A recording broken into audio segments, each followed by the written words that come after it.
নমস্কার বন্ধুরা, প্রচণ্ড গরম পড়েছে বন্ধুরা। আজকে আমি ডিনার রেসিপি আপনাদেরকে দেখাবো না। আজকে আমি ডিনারে কি খাচ্ছি দেখুন বন্ধুরা।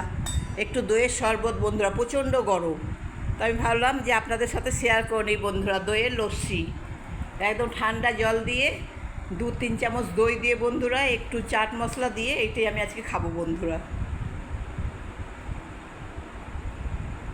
হ্যাঁ, শরীরটা ঠান্ডা হয়ে গেল বন্ধুরা।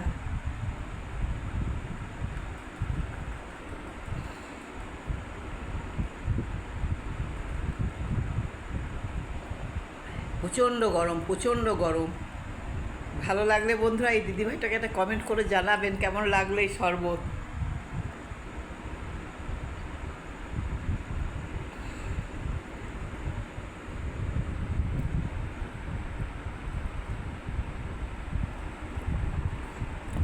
গুড নাইট, শুভরাত্রি।